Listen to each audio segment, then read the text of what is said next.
Hi friends, ఒక్కసారైతే ఈ స్టైల్‌లో crispy ప్రాన్స్‌నైతే try చేయండి. సాస్‌లో తింటుంటే చాలా బావుందనమాట. ప్రాన్స్ ఇష్టపడే వాళ్ళకి ఇది పర్ఫెక్ట్‌గా ఉంటుంది స్టార్టర్‌గా. అంటే క్రిస్పీగా లోపల జ్యూసీగా చాలా బా వచ్చిందనమాట. ఒక్కసారైతే ట్రై చేయండి. పిల్లలు కూడా ఇష్టంగా తింటారు. ప్రాన్స్‌నైతే తీసుకోవాలి. వాటినంతా క్లీన్ చేసుకోండి. క్లీన్ చేసుకొని పక్కన పెట్టేసుకోండి. ఒక బౌల్‌లో ఒక 2 టేబుల్ స్పూన్స్ మైదా పిండి, అలాగే 2 టేబుల్ స్పూన్స్ కార్న్ ఫ్లోర్‌నైతే యాడ్ చేసుకోండి. తీసుకున్న క్వాంటిటీ ఆఫ్ ప్రాన్స్‌కైతే సరిపోతుందనమాట. దానికి సరిపడా కొంచెం ఉప్పుని, అలాగే కొంచెం పెప్పర్ పౌడర్‌ని కూడా యాడ్ చేసుకోవాలి.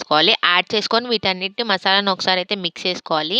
క్లీన్ చేసుకున్న ప్రాన్స్‌నైతే ఈ ఫ్లోర్‌లో ఒకసారైతే మిక్స్ చేసుకోవాలి. మిక్స్ చేసుకుంటే మనకేదైనా తడి ఉన్నదంతా మొత్తం పీల్చుకుంటుంది ప్రాన్స్. చేసుకున్న ప్రాన్స్‌ని పక్కన పెట్టేసుకొని అదే పౌడర్‌లో కొంచెం వాటర్ ఏసుకొని బ్యాటర్ లాగా ప్రిపేర్ చేసుకోవాలి. కన్సిస్టెన్సీ ఒకసారి చెక్ చేసుకోండి. తర్వాత ఒక ప్లేట్‌లో కొద్దిగా అటుకులనైతే తీసుకోండి. అటుకుల్ని వేసుకున్న తర్వాత మనం ఇందాక తీసుకున్న ప్రాన్స్‌ని బ్యాటర్‌లో అయితే డిప్ చేసుకోవాలి. డిప్ చేసుకున్న తర్వాత మనం అటుకుల మిక్చర్‌లో ఒకసారైతే రోల్ చేసుకోవాలి. చేస్తే మన ప్రాన్స్‌కి బాగా అటుకులైతే స్టిక్ అవుతాయన్నమాట. అటుకులు ఇష్టం లేకపోతే కార్న్ ఫ్లేక్స్‌తో కూడా చేయొచ్చు. నేను వెరైటీగా ఉంటుందని అటుకులతో ట్రై చేశాను. మొత్తం అటుకులనైతే వేసుకున్న తర్వాత మనం ఇలా అన్ని రెడీ చేసుకోవాలన్నమాట. ప్రాన్స్ అన్ని రెడీ చేసుకొని ఒక 5-10 మినిట్స్ అయితే లీవ్ చేసేయండి. తర్వాత కడాయి పెట్టుకొని డీప్ ఫ్రైకి సరిపడా ఆయిల్‌ని అయితే యాడ్ చేసుకొని మనం ప్రాన్స్‌ని అయితే వేసుకోవాలి. ప్రాన్స్‌ని వేసుకున్న వెంటనే కదపకండి. కొంచెం ప్రాన్స్ అయితే ఫ్రై అయిన తర్వాత మనమైతే అటు ఇటు కలుపుకొని బాగా గోల్డెన్ బ్రౌన్ కలర్ వచ్చేంత వరకు అయితే ఫ్రై చేసుకోవాలి. మీడియం టు హై ఫ్లేమ్‌లో పెట్టుకుంటూ మనమైతే ప్రాన్స్‌ని గోల్డెన్ బ్రౌన్ కలర్ వచ్చేంత వరకు అయితే ఫ్రై చేసుకుంటే టేస్టీ క్రిస్పీ ప్రాన్స్ అయితే రెడీ అయిపోతుంది.